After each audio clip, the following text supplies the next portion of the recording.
En relación a la anquilostomiasis, otra de las geoelmitiasis que vamos a ver en este capítulo de hoy, tenemos que remontarnos a lo que dijimos anteriormente con relación a la epidemiología y prevención y control de todas las geoelmitiasis, ¿no? Esta parasitosis se transmite a nivel de la penetración percutánea de la piel por las larvas infectantes o larvas filarioides que están en el suelo, provenientes de larvas rhabditoides que a su vez provenientes de huevos depositados por personas infectadas allí en el suelo, y plantea unos problemas diferenciales en cuanto a la epidemiología, la prevención y el control con respecto a aquellas mitiasis que se transmiten por vía oral, como son las ascariasis y la tricocefalosis ya mencionadas, ¿no? Sin embargo, hay elementos comunes, ¿no? Esta parasitosis está ampliamente distribuida en el mundo con mayor frecuencia en el trópico, al igual que todas las geomitiasis, donde las condiciones sanitarias son deficientes. Se calculan unos 500 millones de personas el número de afectados en el mundo. La carga de morbilidad es bastante más elevada que en las otras parasitosis y ha sido estimada en alrededor de 4 millones de DALYS o DALYs en inglés. Las cifras de mortalidad no son fáciles de estimar porque estas parasitosis hacen al individuo prono a fallecer por otras causas en las cuales la anquilostomiasis coadyuva a través del desarrollo de una anemia y el desarrollo de situaciones de deficiencia inmunológica. Estudios publicados en 1947, perdonen estas cifras tan antiguas, ¿no? En el mundo, dan una relación de frecuencia mundial de 80% para necator americanos y 20% para encefalostomas duodenales. Estas cifras no han sido validadas posteriormente, ni su distribución ha sido realizada por diferentes áreas geográficas. Las modernas técnicas de biología molecular en ese han permitido verificar las infecciones intestinales humanas por anquilostomos de perros y gatos, algo que se desconocía, ¿no? Ancylostoma caninum y Ancylostoma ceylanicum, que los hemos visto como causantes de larva migrans cutánea, se ha descubierto que son frecuentes en humanos a nivel intestinal. En Asia, Ancylostoma ceylanicum es ahora la segunda especie más frecuente infectando a humanos luego de Necator americanus, ¿no? La anquilostomiasis por Necator americanus y por Ankylostoma duodenale es una antroponosis, pues el único hospedador de estos parásitos es el humano. Con respecto a Ankylostoma ceylanicum, hay algunas cepas que son exclusivamente zoonóticas y hay otras cepas que pueden infectar a humanos, perros y gatos. En este caso, la anquilostomiasis producida por estas cepas de Ankylostoma ceylanicum sería una antropozoonosis. También existen especies de anquilostoma que son exclusivamente zoonóticos, como el Ankylostoma brasiliense y el Ankylostoma caninum. Estos parásitos pueden infectar al humano, pero no logran la madurez en el intestino del humano, produciendo otras enfermedades distintas a la anquilostomiasis, como la larva migrans cutánea y la enteritis eosinofílica. Necator americanus, Ankylostoma duodenale y Ankylostoma ceylanicum tienen ciclo monoxeno, habitan en el duodeno y las adyacencias del yeyuno y son geohelminthiasis. La anquilostomiasis es generalmente asintomática u oligosintomática. Cuando producen síntomas, podemos encontrar exantema en el sitio por donde ingresa la larva, en la piel, dolor abdominal u otros síntomas digestivos debidos a su fijación en su hábitat definitivo, y también se puede producir anemias ferropénicas por la pérdida crónica de sangre, especialmente en infestaciones intensas.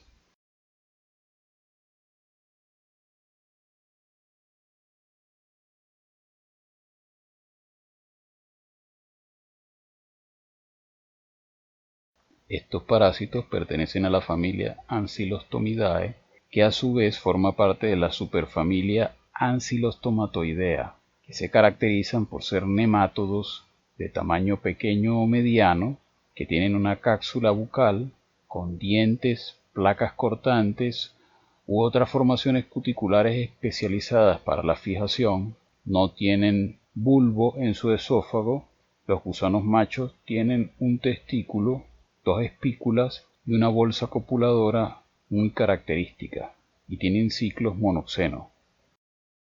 Son nematelmintos, pertenecen a la clase Nematoda, por lo que tienen cuerpo único, forma cilíndrica, están cubiertos por una cutícula, tienen una cavidad general o pseudoceloma, su aparato digestivo es completo, boca, esófago, intestino y termina en el recto y el ano, o en la cloaca en los machos, tienen sexos separados o dimorfismo sexual, son dioicos, su reproducción es sexual. En cuanto a su evolución, pasan por las etapas de huevo, larva, L1 a L5, hasta la etapa de adulto. Miden desde milímetros hasta 1 metro de longitud y su ciclo puede ser monoxeno o heteroxeno. En este caso, los anquilostomidios tienen ciclo monoxeno. El anquilostoma duodenale mide de 7 a 10 milímetros de longitud por 0.45 milímetros de ancho el macho. La hembra es un poco más grande, de 9 a 15 milímetros de longitud por 0,60 milímetros de ancho. En el caso del Necator americanus es un poco más pequeño. El macho mide de 5 a 9 milímetros de longitud por 0.30 milímetros de ancho. La hembra mide de 5 a 11 milímetros de longitud por 0.35 milímetros de ancho. Se pueden diferenciar por la forma de su cuerpo, que en el Anquilostoma duodenale tiene forma de C y en el Necator americanus tiene forma de una S un tanto alargada. En cuanto a su color, el Anquilostoma duodenale es blanco y el Necator americanus tiene una coloración parda. La extremidad posterior de los machos presenta una bolsa copulatriz muy característica.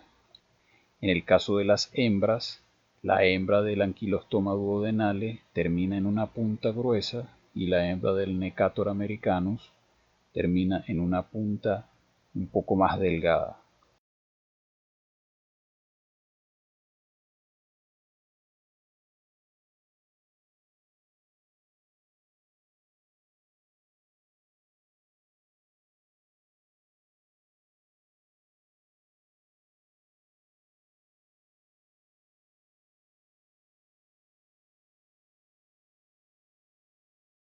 En cuanto a su extremidad anterior, encontramos que podemos diferenciar las diversas especies de anquilostoma del Necator, porque los anquilostoma tienen dientes, el Necator tiene placas cortantes.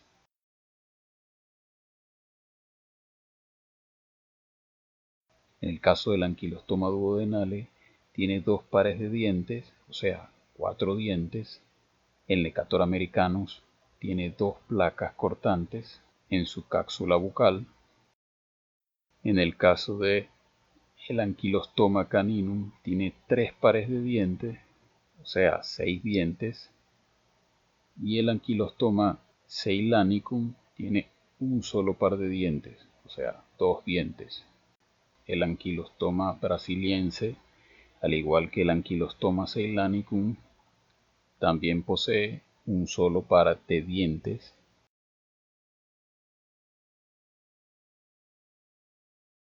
Además de estos pares de dientes ventrales o placas cortantes ventrales que se utilizan para identificar la especie, estos parásitos también poseen otras estructuras dentro de su cápsula bucal.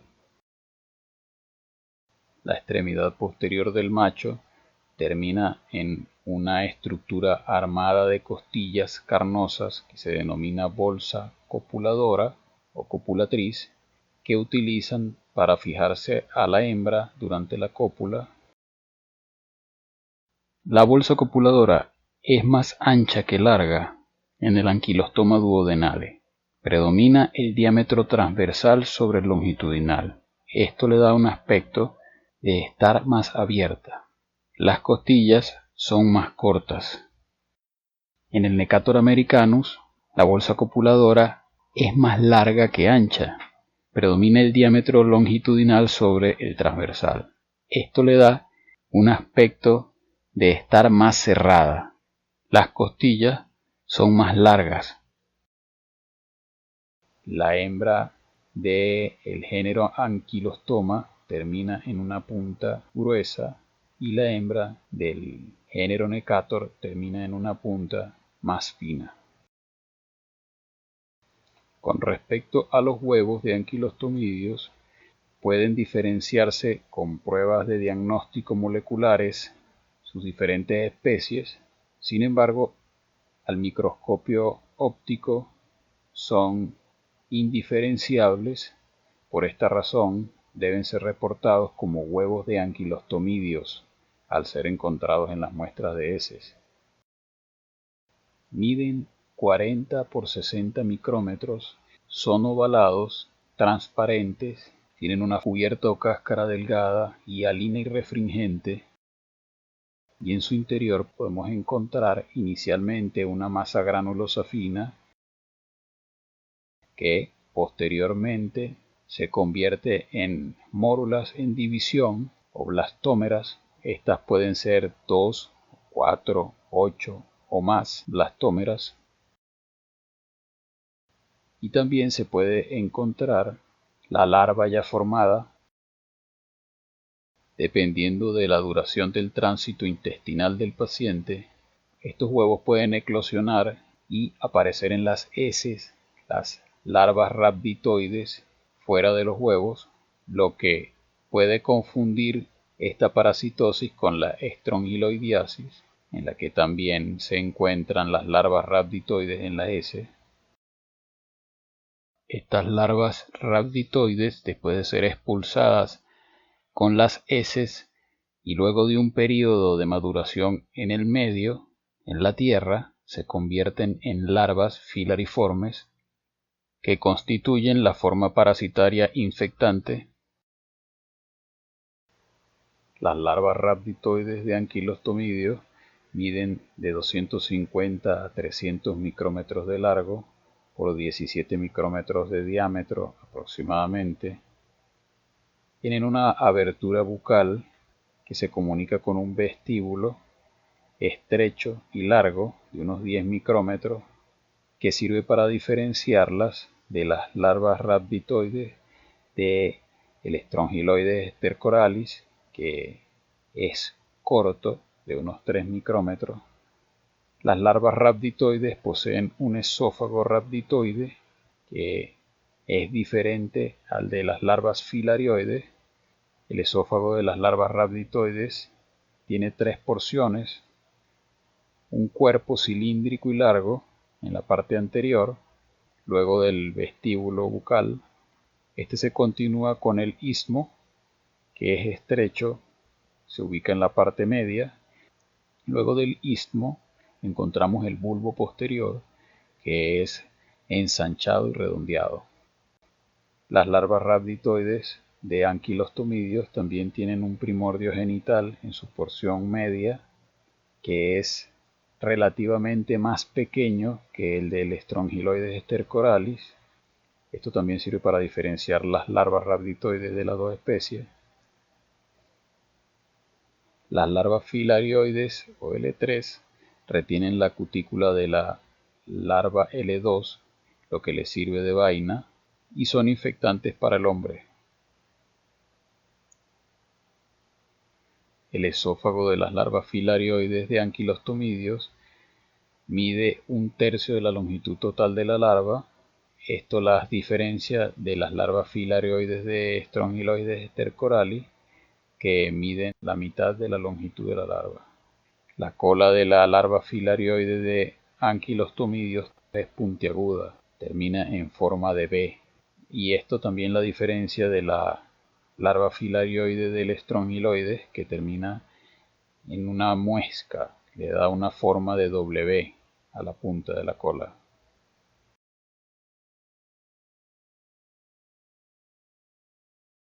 Los anquilostomidios habitan en el intestino delgado, principalmente en el duodeno. En la luz del duodeno permanecen adheridos a la mucosa intestinal por sus órganos fijadores. La reproducción se inicia con la cópula entre el macho y la hembra. La hembra pone huevos que posteriormente son liberados con las heces. Si el paciente es estreñido y las heces duran un poco más de tiempo en ser expulsadas, pueden eclosionar los huevos dentro del intestino y liberarse, en vez de huevos, larvas rhabditoides con las heces. Sin embargo, lo más común es que se liberen los huevos y estos eclosionen en el medio ambiente. En 1 o 2 días después de haber sido expulsados, estos huevos maduran lo suficiente para que sea liberada la larva rhabditoide. Esta larva sufre en el medio ambiente 2 mudas hasta alcanzar el estadio de larva infectante o filarioide L3, que también se denomina larva enquistada o envainada porque conserva la cutícula de la larva L2. Estas larvas filarioides poseen algunas propiedades que le permiten penetrar en la piel del humano. Tienen termotropismo y tigmotropismo positivo. El termotropismo positivo quiere decir que son atraídas por sustancias calientes.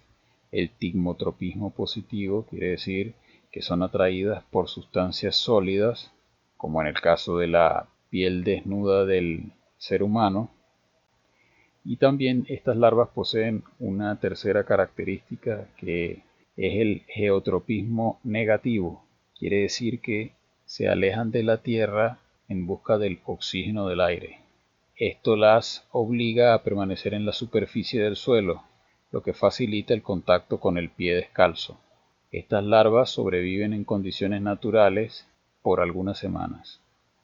La penetración al hombre se produce activamente por vía transcutánea, principalmente por las extremidades inferiores, por los pies. Sin embargo, pudieran infectar raramente por la vía oral también. Luego de la penetración, las larvas pierden la vaina. Las larvas L3 llegan a la circulación venosa de retorno o a la circulación linfática. Sin embargo, en la circulación linfática tienen menos probabilidades de sobrevivir. A través de la circulación venosa pasan al corazón derecho y de aquí a los pulmones. En el pulmón, la larva L3 sufre su tercera muda para convertirse en larva L4. Estas larvas perforan la pared de los capilares, llegan a la luz de los alvéolos pulmonares e inician un ascenso por la vía respiratoria hasta la epiglotis. Son deglutidas y llegan al tracto digestivo, donde evolucionan a larva L5 y finalmente se diferencian en gusanos adultos.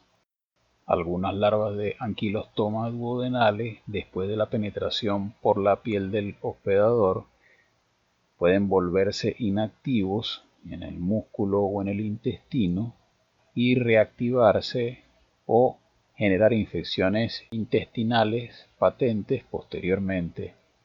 Esto se denomina hipobiosis. La patogenia, patología y sintomatología va a depender del estadio evolutivo del parásito. La penetración por la piel y el paso por los pulmones de las larvas o la presencia en las vías digestivas de los adultos.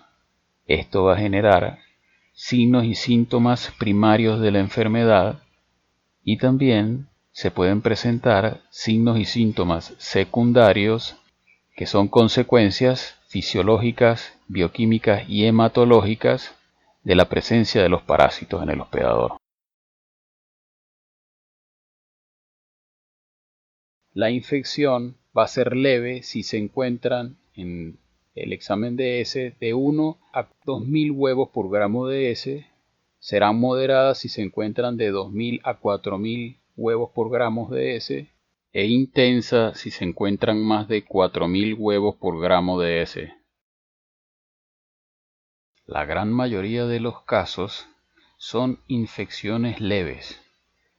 Por ejemplo, en estudios realizados entre 1989 y 1992 en Venezuela, se encontró que el 84% de los casos fue leve. Estos casos leves generalmente son asintomáticos u oligosintomáticos.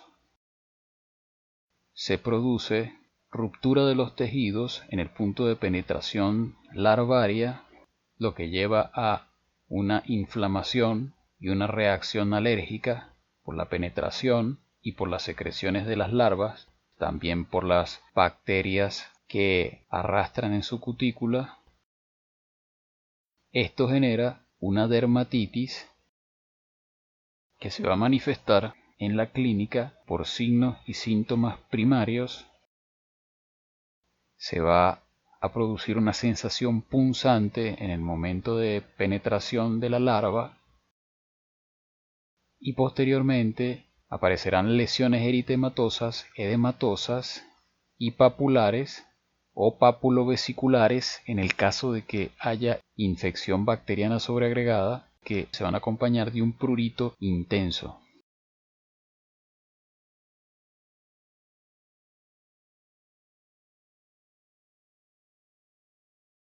Al pasar las larvas por los pulmones, se va a producir una respuesta inmunitaria similar a la producida con el paso de otras larvas de nematodes por los pulmones, pero en el caso de los anquilostomidios, esta respuesta generalmente es de menor magnitud.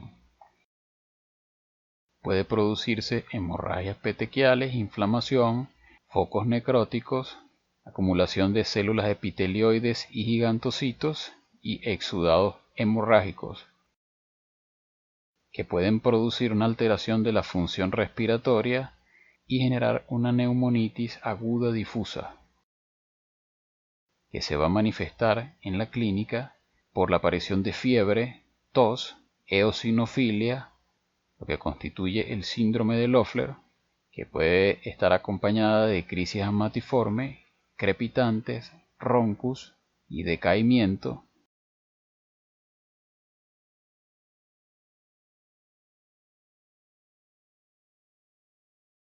Esto puede ser evidenciado en la rayos X de tórax, en la que se observa un infiltrado intersticial difuso, abigarrado, bilateral, que cambia con los días debido al movimiento de las larvas.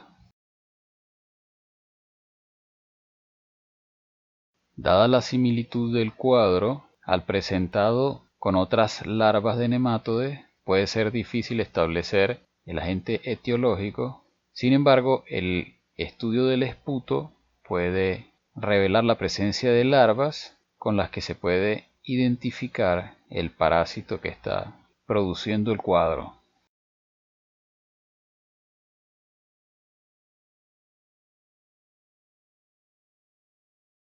En los casos de superinfecciones o reinfecciones, se puede presentar una respuesta inmunológica exagerada al paso de las larvas, tanto por la piel como por los pulmones, y generarse manifestaciones alérgicas como urticaria generalizada o crisis asmatiformes.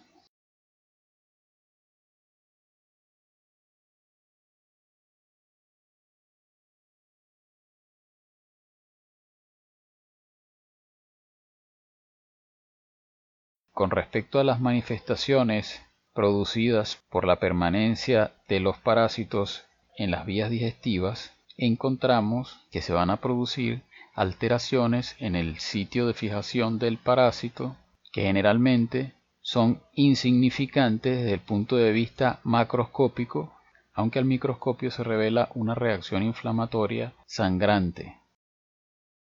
Esto genera una irritación de la mucosa intestinal que se va a manifestar por anorexia, dispepsia, dolor epigástrico persistente con intensidad cólica creciente, que se presenta generalmente cuando el estómago está vacío y que se calma luego de la ingesta de alimentos y o sustancias alcalinas. Este dolor es similar al de la úlcera duodenal, con el que hay que hacer un diagnóstico diferencial. También se puede presentar llenura postprandial, vómitos, náuseas, flatulencias, diarrea, que puede durar 15 a 30 días, o constipación, que es menos frecuente.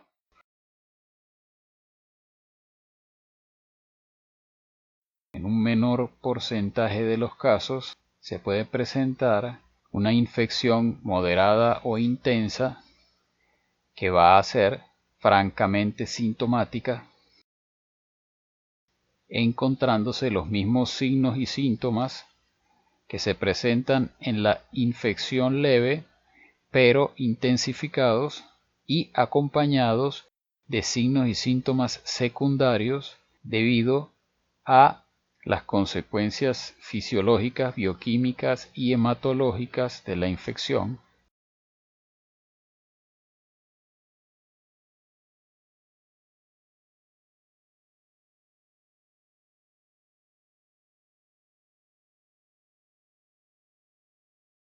Debido a la pérdida de sangre por tiempo prolongado, ocasionada por la expoliación del gusano, igualmente por la pérdida de sangre alrededor de la mordedura del gusano, o al desprenderse éste de un sitio para moverse a otro sitio o para copular, igualmente debido a la deficiencia de hierro por meses o por años de intenso parasitismo o debido a la dieta deficiente que generalmente acompaña estos cuadros,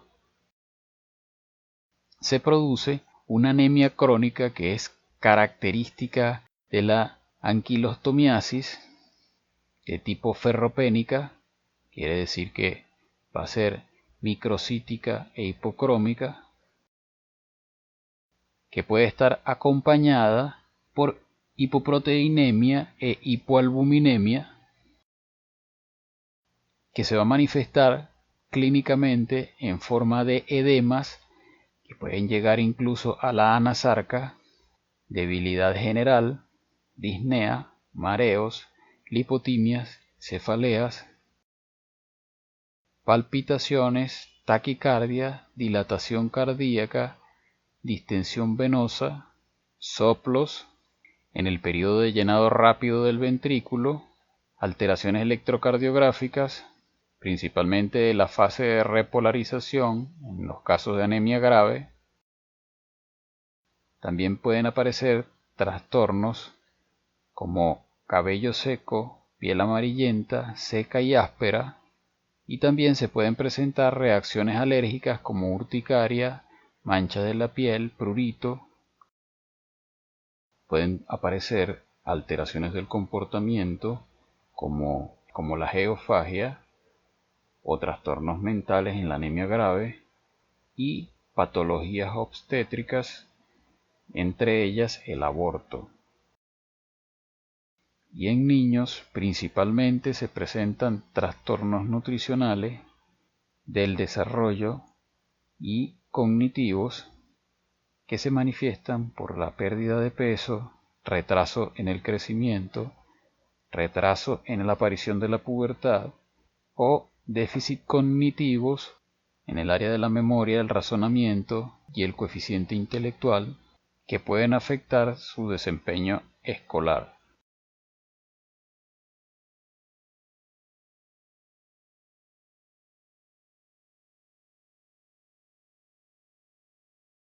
La anemia subaguda puede presentarse en infestaciones masivas por Ancylostoma duodenale, el cual tiene una capacidad expoliadora mucho mayor que la del Necator americanus. Sin embargo, la anemia aguda no se presenta en el humano, solo en el perro, cuando es producida por Ancylostoma caninum.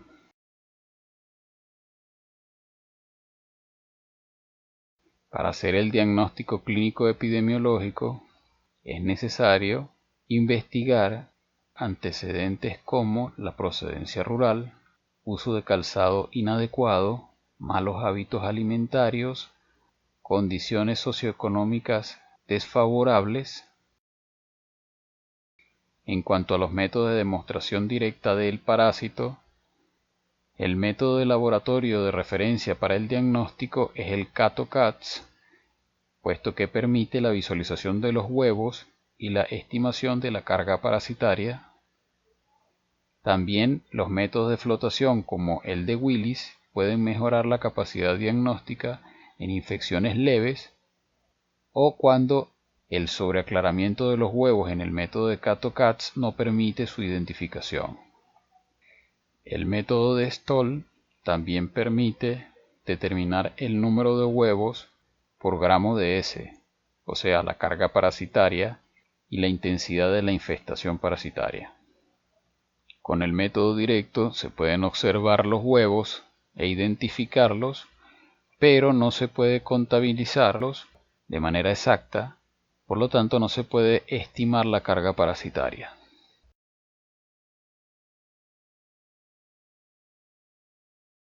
El tratamiento de elección lo constituye el albendazol, 400 miligramos por día, repetido por 3 días, tanto en adultos como en niños.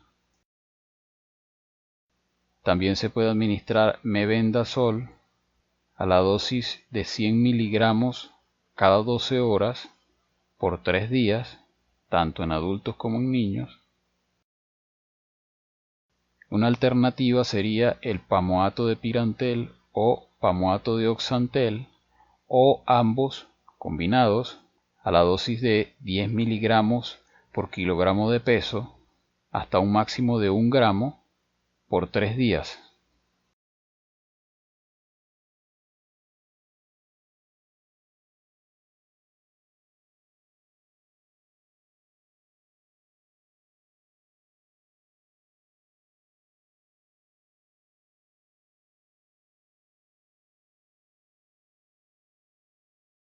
Los adolescentes son más infectados y a su vez la fuente de infección más importante por su mayor frecuencia de infección y por sus hábitos higiénicos deficientes que llevan a la dispersión de la infección en el suelo y el contacto descalzo con este.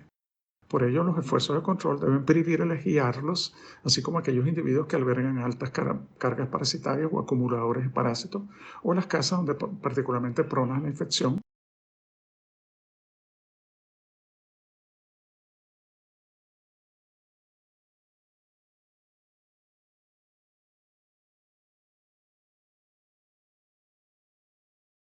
La administración regular de antihelmínticos en las escuelas es un buen mecanismo para reducir las cargas parasitarias. Si bien no son curativas, ya que se administran habitualmente por una sola dosis en cada jornada, y en el caso de anquilostomiasis se requieren 3 dosis, una dosis diaria por 3 días para que el efecto curativo sea superior al 90%. Esto obviamente se plantea unas grandes limitantes, al igual que en la tricocefalosis, para efectos de hacer jornadas de tratamiento en masa. Pero si se logra, al menos que se dispongan de estos medicamentos en las escuelas, se podría lograr algún impacto a nivel de estos grupos escolares avanzados, es decir, aquellos finalizando la primaria y toda la secundaria. Es importante y crucial tener medios higiénicos de disposición discreta para evitar la contaminación del suelo, disponibilidad permanente de agua en la casa para efectos de que la gente utilice los mecanismos de disposición discreta que tengan que ver con posetas, por ejemplo, water close, y la educación para la salud relativa a estas necesidades higiénicas para efectos de que se usen, ¿no? Y no se tengan las salas de baño como algo de adorno. En general debe evitarse el uso de heces humanas como fertilizantes en aquellos países en los que aún persiste este hábito, que no es el caso nuestro en Venezuela.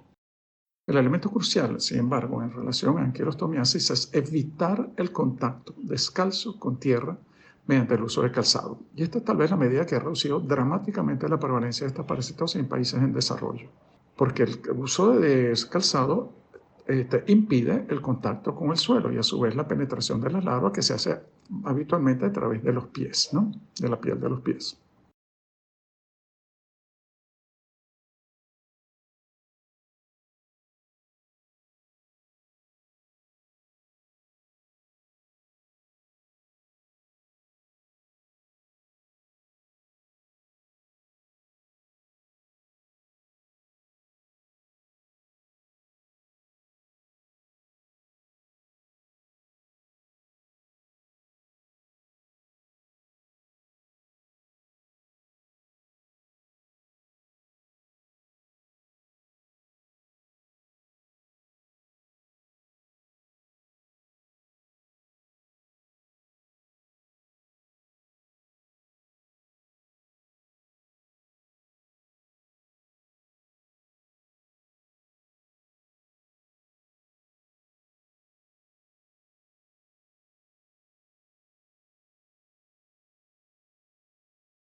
Nunca se estudió en el país la frecuencia relativa a los dos agentes causales.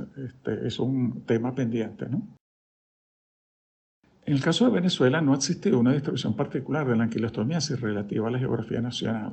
Más bien tendía a distribuirse con mayor frecuencia a nivel rural en aquellas zonas con deficiencias sanitarias y donde los suelos son más flojos y arenosos, como el caso de los llanos, que el suelo garantiza el desarrollo de las larvas infectantes, a diferencia de Ascaris trichophalos, que los suelos arcillosos son particularmente más pronos para desarrollar los huevos.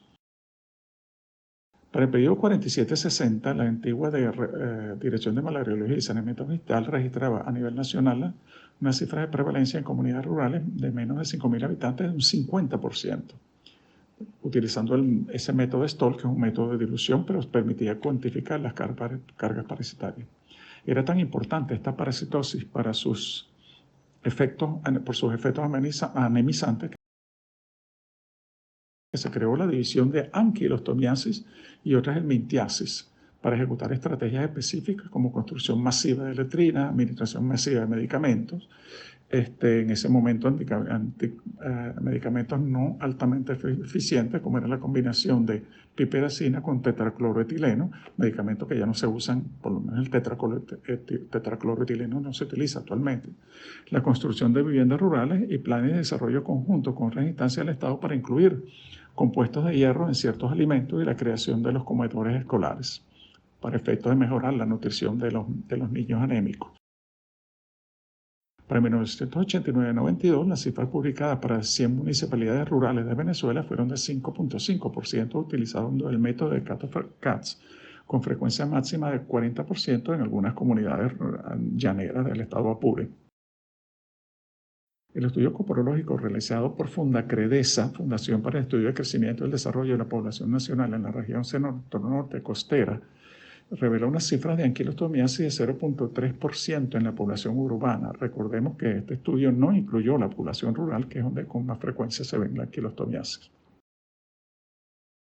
Si bien ha habido un sostenido esfuerzo de control desde la creación del organismo específico de control nacional, desde los años 60, es bastante probable, como ha ocurrido en otros países, que buena parte de la reducción de la prevalencia ocurrida en los últimos 50 años en la geohelminthiasis en general y dramáticamente en la anquilostomiasis en particular, se deba también al desarrollo nacional y urbanización de los países y particularmente también de Venezuela.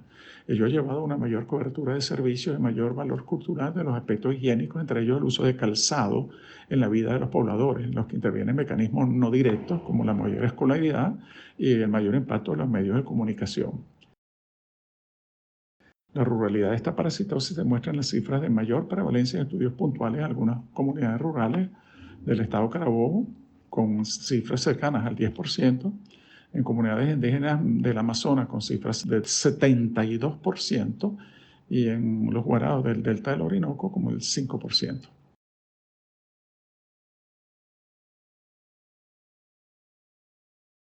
La anquilostomiasis en Venezuela es dependiente del programa de control de parasitosis intestinal y esquistosomiasis, que a su vez depende de la Dirección General de Salud Ambiental del Ministerio de Salud, con su sede en Maracay. Diagnostican los escolares y administran periódicamente albendazol y mebendazol y su componente educativo. Se sabe que la administración puntual de albendazol y mebendazol tiene un impacto muy limitado en la anquilostomiasis y que a su vez su administración es muy dependiente de problemas o disponibilidades presupuestarias, lo cual limita francamente su desempeño.